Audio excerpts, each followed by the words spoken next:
It's Black History Month. Do you have a message for your African brothers? What? What do you want me to say? Congratulations, happy Black History Month. Yo, what's happening, guys? It's your boy Uncle Pete with another episode of Uncle Pete's podcast. Guys, I swear the whole day today, I had a lot of content I wanted to put, but this whole Dricus thing has really been bothering me because the reason it's bothering me because I feel like we are the hypocrites. Myself and a lot of black South Africans and black people in general. We know how white people think about us. We know the way they feel about us. We know the honest truth, especially the Afrikaners. We know. But for some reason, somehow, we want to believe that there are good ones out there. And the honest truth is, guys, there are good ones out there. And unfortunately, because of this one person who has such a massive platform and an influence, they can say certain things that can really affect people. And the sad thing about Dricus doing this is that he's not sorry, and he's never going to be sorry. He's never going to be sorry. Because the evidence has always been there. The reality, the truth about who he is, the kind of person he is, has always been there. And because he carried the Rainbow Nation, the Springboks were involved and everything else, and the country was going through too much. And we're really trying to fight this whole racial tension. We're really trying to fight it. And he carried the flag well. When he went with Israel Adesanya, we saw what the things he said. We're like, hey, bro, we defended him. We defended him. Because we're like, Israel was wrong. Israel was trying to set him up. This. We defended him. But the reality is the signs were always there. I'm going to take a belt to Africa. I'm the African fighter in the UFC. Myself and Cameron, I am the African fighter in the UFC. Myself and Cameron. And he puts himself and his white brother. They are the African fighters in the UFC.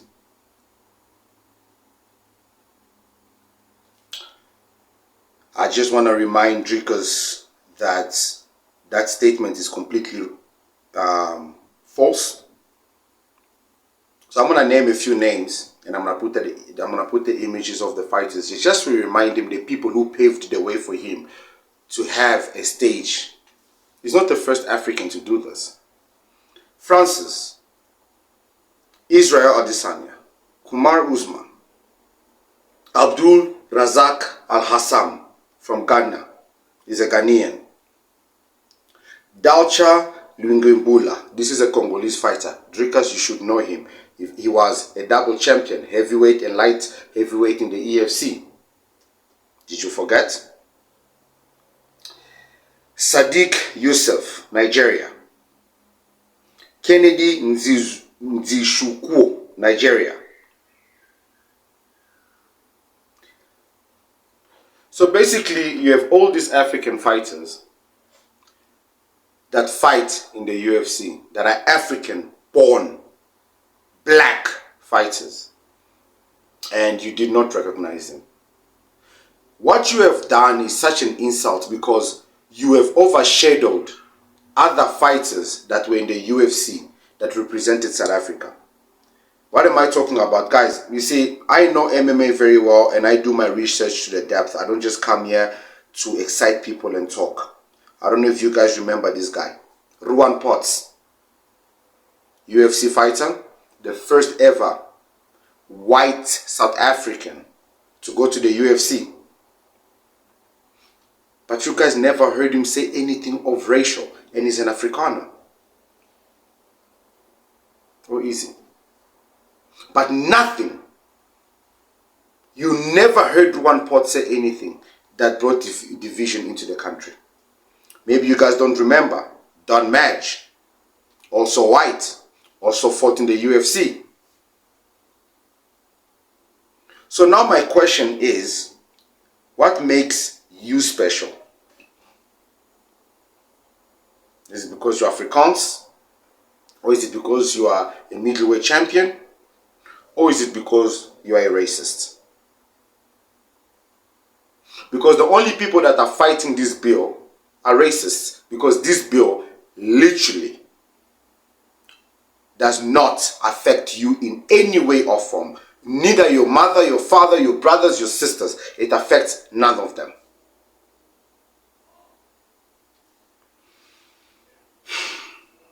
You know, the sad thing about all this is that he's not sorry. He's never going to be sorry. That's one thing I need you guys to realize. Dricus is not sorry for what he's saying. Because Dricus doesn't need black South Africans and doesn't need Africa support. There's nothing it benefits from us. Nothing it benefits from us. No sponsorship. All his sponsorship Afrikaners. All his supporters are white people. Even we supported him, yes. But he doesn't care for our support. It does nothing for him. It adds nothing to him.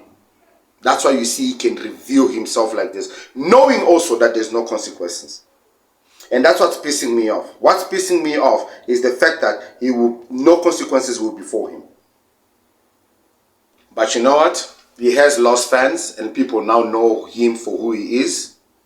So Penduka from McG's podcast, as someone who was a fan and a supporter of Dricus du Plessis, I am disappointed. You endorse Trump attacking your country based on misinformation and propaganda. We all know a lot of things are rotten in the country. However, the things Trump is accusing us of at the moment are just a lie. That's how that statement ends. See, celebrities are even feeling this. And what makes this worse is like the racist came out under his tweets or under his post and they're thanking the president because of him. Jay, thank you, Mr. President. Issa, thank you for this, President Trump. President Trump, please help SA. Help SA with what? You welcome to South Africa. Please come and save us. Save you from who? The owners of the country? The original landowners? Thank you so much, Mr. Trump. Thank you so much, America, that you see us. Thank you so much. We need help. If you need help that bad and Africa is so bad, why don't you just go to America? Move to America. I mean, they are deporting a whole lot of illegal immigrants. So that means there's work, there's opportunities for you guys there. Why not just go? Go become farmers there. Show us how great you can be with your masters. Because if you guys were truly Africans, why are you running to America and Europe? Why are you not running to fellow African countries for help? Because you guys know you are not Africans. That's why you are running to the Europeans. Come save us from these people. There is no hope with this government. These people. These people. I'm glad. Thank you, Trump. We need him to help us in this corrupt country.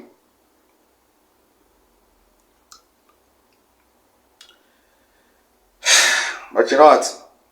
In the end of the day, people show their dislike for what Dricus has done.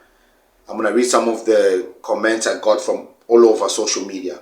I want about Gator McKenzie. I want about Dricus du Plessis. I want about Julius Malema. I want about Jacob Zuma. I want about Ernst Roots. I want about Elon Musk. I was sworn at and so many people blocked me. But I was 100% right every single time. I hope they kick Dricus in his puss. Strickland getting the support of South Africa this week was not on his bingo card. Lamau, I hope Dricus loses. I am all about education. You don't twerk for the people making threats on your home. And this is a white person that wrote this. Dricus has lost tremendous support even from white people. I'm so conflicted, man. I want Sean Strickland to lose so bad versus Dricus and get sent back to the apex without sniffing about. But at the same time, it would be amazing to see him get destroyed by Hamzat Chimaev. Sometimes choosing which script you prefer is the hardest thing. So basically, this guy is confused. He wants Dricus to be hurt. But we know that Sean Strickland is not going to hurt Dricus. But losing the title will hurt him. The person that will really hurt Dricus is Hamzat Chimaev. Facts. This guy is kicking Dricus' ass. But it's fine. Let Dricus beat Sean Strickland, which I know is going to happen. I don't see where Sean Strickland beats him, especially if Dricus decides to wrestle. But versus Hamzat, it's going to be a different story. That propagandist Dricus du Plessis doesn't represent South Africa. He represents AfriForum and white supremacy imperialism. The Springbok, and this is what I was saying, the Springbok players are so fortunate they are well media trained and don't do much interviews, because I know a shitload of them would have gone the Dricus du Plessis route too, which is true. A lot of players in the Springbok feel exactly the same way Dricus feels. But the problem is they are media trained. That's why I was like, who the f is Dricus's PR that allowed him to do this? But like I said, with the Springboks, the consequences were going to be there, because Springbok is a team, a national team and everything, and they can kick you out easy. With Dricus, is an individual contractor, private contractor contracted to the UFC. So it has nothing to do with the country, nothing to do with the nation. Like, he does everything his way. So the fact that he stands next to Gaten McKenzie or anything, or he carries the South African flag, it's a choice that he makes personally to do so. So he's not bound by anything, technically. So he can be a racist all he wants. When someone shows you who they are, believe them the first time. Maya Angelou. Dricus has been showing us for years who he is. And this is a white person, Erica Bornman. He's been showing us who he is for years. His teammate knows it. Everybody knows it. But some things you just brush it off. And this brushing off is what is leading to AfriForum now becoming as disrespectful as they are. That's why you see the white South African. Imagine the minority. In South Africa, black South Africa today got angry and decided to react. They would not be able to stand. They will need the assistance from Europe and America. And with BRICS in play, Dricus, do you see what you have done, where it could lead because of your naiveness and the lack of understanding? Or you do understand, you just don't give a shit, you just a racist. Dricus du Plessis must go to hell. Dricus must fall. Useless white racist. Strickland, as a South African, as a South Africa, we are behind you. You must beat the racist out of Dricus du Plessis. This is Chris Swanapo, an Afrikaner. You see, even your own people who understand the bill, understand that you are bringing division into the nation. They see, you are making them look bad. You are making them look bad. Like, why would Dricus do this? Did he not understand the bill? It does not take your land. It does not take your house. I can't explain it any further. I've already done it on the other video. And the bill is right there for you to go read, which you should have done before you pulled this stupid stunt. Let us be honest with one thing here. Dricus du Plessis is not representing South Africa. He's representing the racist treasonous group of AfriForum and its supporters. That is why he is an Elon Musk and Trump praise singer while spreading the white genocide misinformation.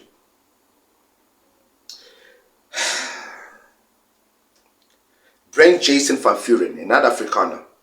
Dricus du Plessis bending the knee to Trump and Elon is embarrassing. For an athlete who built his brand on national pride and representing South Africa, this move is incredibly divisive.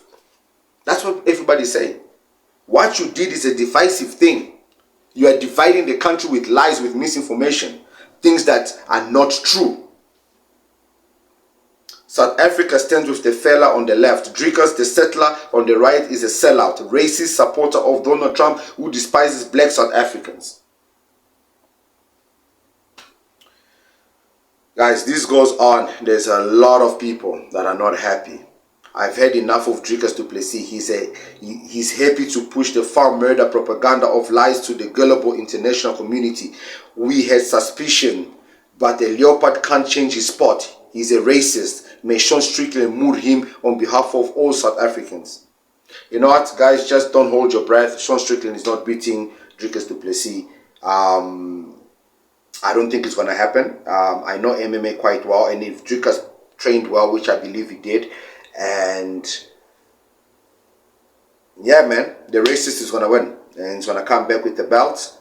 And he's going to raise it up. But he's going to know that half of the country, if not majority of the country, 45 million plus, including his own people, now don't like him. And like I keep saying, guys, Dricus does not give a shit. I'm your boy Uncle P. I'm very disappointed, man. I know he doesn't care, but as a fellow MMA fighter that was there, we know this racism stuff. We know how it works. That's the reason why I started my own MMA promo. You know, I don't even want to talk about it. I'm your boy Uncle P. I'll see you guys on the next one. Cheers. What I'm trying to understand is, do you actually understand what you're asking for? You're asking for a foreign government to interfere in our local politics. That's unheard of, Ernst. It's not unheard of. That's what the ANC did in the previous century regarding the apartheid government. When a government acts wrongly, when a government targets citizens and wants to abolish their rights, then there's absolutely room for other governments to put them under pressure. I think there's absolutely historical precedent for it. How did the ANC do that? The ANC was never in charge of any government. The ANC was informing the international community what was going on in South Africa. That's all AfriForum does. We just inform the international community about what's going on here. But that's apartheid, Ernst, that was apartheid. That was a